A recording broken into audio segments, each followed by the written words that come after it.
দেশকে এগিয়ে নিতে পারি, যদি আমরা এগিয়ে নিতে পারি তাহলেই আমাদের পক্ষে সম্ভব কৃষক, শ্রমিক, ছাত্র, জনতা সকলের ভাগ্য পরিবর্তন। এবং এই মানুষগুলোর ভাগ্য পরিবর্তন হলেই দেশের ভাগ্যের পরিবর্তন একমাত্র সম্ভব। প্রিয় ভাই বোনেরা, বাংলাদেশের মানুষ 12 তারিখ থেকে আবারও সেই হারিয়ে যাওয়া গণতান্ত্রিক যাত্রা শুরু করেছে। আমরা অতীতে দেখেছি প্রিয় ভাই বোনেরা, যখনই বাংলাদেশ গণতন্ত্রের পক্ষে যাত্রা করেছে, আমরা দেখেছি ধীরে ধীরে এই দেশে মিল কলকারখানা গড়ে উঠেছে।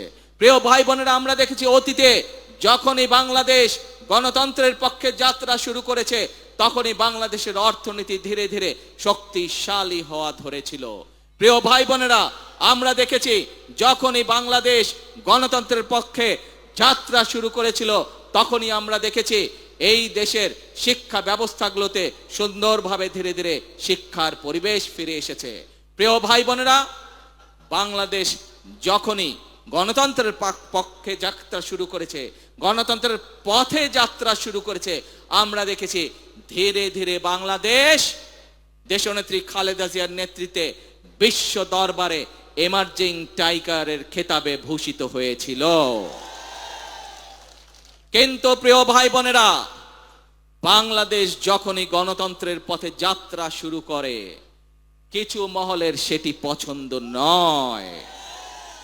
এবং সেই সকল মহল যারা চায় না বাংলাদেশের মানুষ তার ভাগ্য পরিবর্তনের জন্য পরিশ্রম শুরু করুক, যারা চায় না বাংলাদেশ পৃথিবীর সাথে পাল্লা দিয়ে সামনে এগিয়ে যাক, সেই মহল ষড়যন্ত্র শুরু করে অতীতের মতন। অতীতে যেমন তারা ষড়যন্ত্র করেছিল, প্রিয় ভাই বোনেরা, তাদের সেই ষড়যন্ত্র কিন্তু 12 তারিখের আগে যখন সফল হয়নি, 12 তারিখে যখন তারা দেখলো বাংলাদেশ তো আবার জনগণের সিদ্ধান্ত মোতাবেক চলা শুরু করলো, বাংলাদেশ তো আবার গণতন্ত্রের পথে চলা শুরু করলো, তখন নতুন করে তারা ধীরে ধীরে বিভিন্ন রকম ষড়যন্ত্র শুরু করলো। তারা চেষ্টা করছে এখন বিশ্ব দরবারে প্রথমে বাংলাদেশকে বিতর্কিত একটি অবস্থানে নিয়ে যাওয়ার জন্য। তারা চেষ্টা করছে বিশ্ব দরবারে বাংলাদেশ যাতে বন্ধুহীন হয়ে পড়ে। কিন্তু বিশ্ব দরবার দেখছে বর্তমান সরকারের পেছনে বাংলাদেশের মানুষের, জনগণের সমর্থন রয়েছে। বিশ্ব দরবার দেখছে বর্তমানে বাংলাদেশের যে সরকার, এই সরকার জনগণ দ্বারা গঠিত সরকার।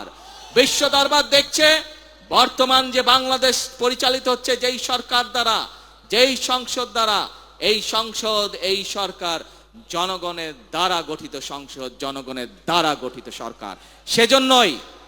সেজন্যই বিশ্ব দরবার তাদের কথায় কর্ণপাত করছে না, বরং বিশ্ব দরবার জনগণের যে নির্বাচিত প্রতিনিধি, জনগণের যে নির্বাচিত সরকার, তাদের সাথে কথা বলছে কিভাবে তারা এই দেশে বিনিয়োগ করবে, কিভাবে তারা এই দেশে শ্রমিকদের ভাগ্য পরিবর্তনে সহায়তা করবে, কিভাবে তারা এই দেশের মানুষের ভাগ্য পরিবর্তনে সাহায্য করবে।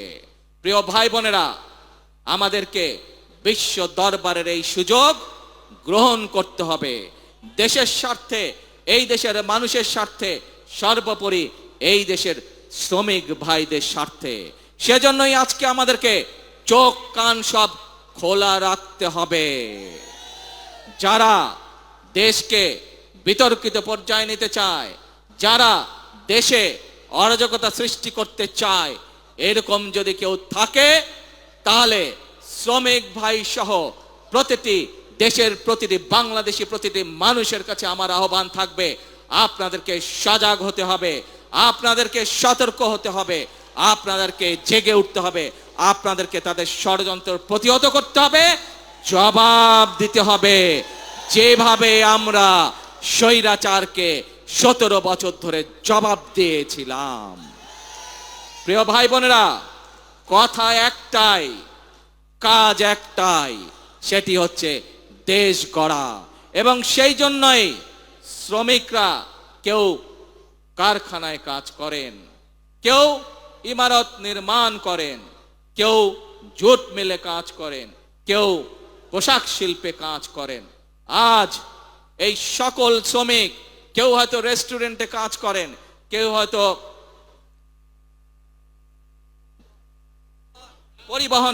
পরিবহনে কাজ করেন, বিভিন্ন পর্যায়ে বিভিন্ন শ্রেণীতে শ্রমিক ভাইরা আছেন।